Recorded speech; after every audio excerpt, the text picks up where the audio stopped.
Okay, I'm going to share a little strategy that I've used over the years when I really want to develop extraordinary power and volume. And not all the time I really have to have that. But when I want to be doubly sure, when I really want to know that I don't care who the fuck shows up on a gig or who shows up, I'm going to be killing it. Okay? And that one technique that I use consistently to just totally kill it with a wall of sound. It's so simple. You probably already thought of it before. Want to take a wild guess what it is? Come on now. I'm not talking about long tones and lip trills and glissandos and peat exercise. No, I'm not talking about that. I'm just talking a shift in how you practice, not what you practice. Just a little bit gives you the certain edge of power. Ready? Practicing outside. See, it was so simple, it was right in front of you the whole time. Of course, you don't want to practice outside all the time, and you can't. It might be raining or snowing or freezing. Guess what, folks? I have practiced out in 10-degree weather and colder. I practice out in the rain in Seattle. I practice out underneath the Bay Bridge in San Francisco. I practice at the water. I practice out my car window on hot and sunny days and cold nights, rainy nights. So the reason I do this is because I can't explain the science behind it. Maybe it's because this huge acoustic environment or non-acoustic environment that you're trying to fill up with your horn. Maybe that's part of it. But I'm here to tell you that if just a few times a week you spend an hour outside where you're unrestricted. This means you can't play somewhere where you're going to feel restricted and you can't play out. That's going to kind of quash this particular technique and way of playing.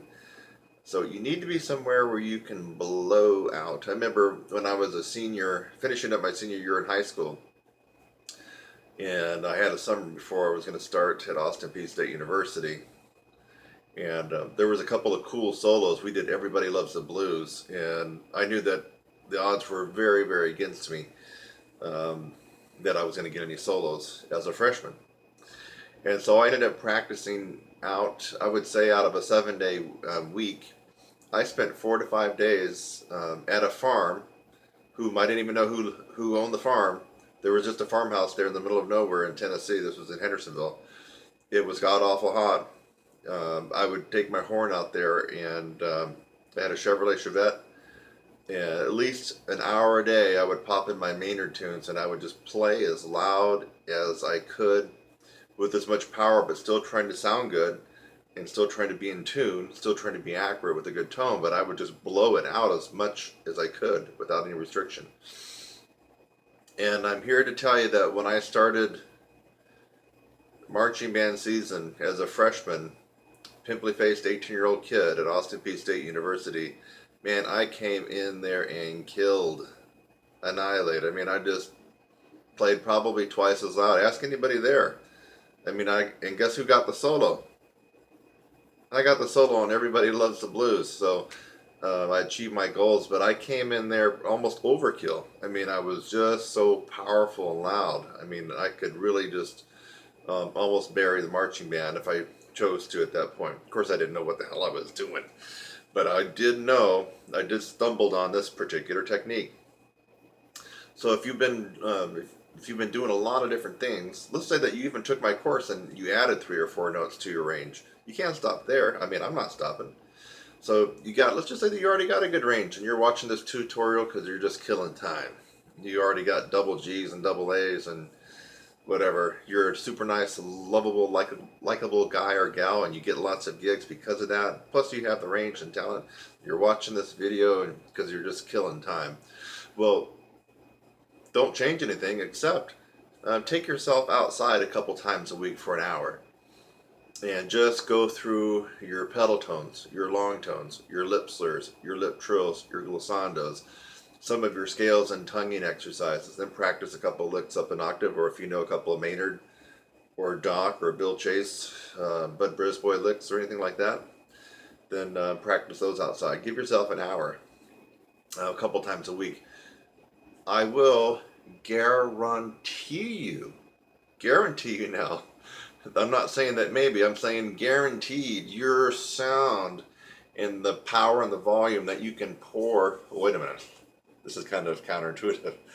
This in the apartment, I have to use these because, man, I play so loud when I'm going for it. The power that's going to come out of this bell of your horn will increase. There's just no doubt about it. And if you don't even believe me, if you think I'm just blowing smoke up here, you know what? Try an experiment for 2 weeks. I'm talking to everybody here. For 2 weeks, pick 2 days out of the week where for an hour a day, could be at night or during the day, you're going to go outside somewhere. You got to find some place that you can go and just blow as loud as you want to and not have to worry about someone yelling at you or chasing you away. So here's your experiment. Take 2 weeks, 2 days per each week, 1 hour on each of those days, and just fill up this horn and just fill up the whole sky and the whole environment and the atmosphere with your sound. And you come back to me after 2 weeks of doing that and tell me that you didn't get anything out of that nothing changed. You're not going to be doing that. You're going to be coming back and you're going to be going, I was trying to prove you wrong, Kurt, but oh my God. When I go into the big band now that I play in my Monday night rehearsal, I have to hold back because I just have this wall of sound now that's just coming out the end of my bell. So there you have it. It's not exactly what you're practicing, because I have all that covered in a lot of other tutorials. It's how you're practicing. So if you practice in a little tiny stuffy room in a music store, you know those music stores, they have those little tiny, 40 square foot rooms. It's like a closet, just barely enough for you and a student to fit in, and it's just horrible. And it's all tiled in, it's all acoustic. Well, that is the opposite kissing cousin of this particular technique. I mean, really, you got to find yourself outside and be blowing, putting some power, even on the pedal tones. In fact, I did that earlier tonight. I spent 15 minutes working pedal tones from tier 1 all the way to tier 2. I skipped tier 3 and I went to tier 4. And outside, when I play my pedal tones, I want to hear them come back to me on the echo. Especially the tier 2 and tier 4. I played as loud as I could, and I want to hear that snap back from the reverberation, the echo, just from the environment. And I got it. So anyway, this is one technique that you need to highlight, and try. And once you try it and you become a believer, you need to dedicate once or twice a week. Twice is my preference, but at least once a week, let loose. Get outside. If you can go to a high school football stadium or a college and no one's there on that particular time, just let her rip. Once a week, twice is what I recommend. 2 days a week, 1 hour each time is what I recommend. But at the very least, if you can't do that, just once a week, blowing some steam out of the bell of this horn. And you are just going to be thanking me over and over and over again. All right. This again, highlight this tutorial. This one was high value for you. So no matter who you are, what you practice, if you're a classical person, if you're a commercial person, if you're a lead person, if you're just a strict jazzer, a la Chet Baker, Miles Davis kind of person, whatever, it doesn't really matter what you do. If you take this way of practicing, I just recommended, you're going to up your game, and it's going to be almost instantaneously. 2 weeks, folks. Keep fighting the good fight, because I know that you will. Subscribe, click on my website link, and go on to the next video. It's lovely out here. Have a great day.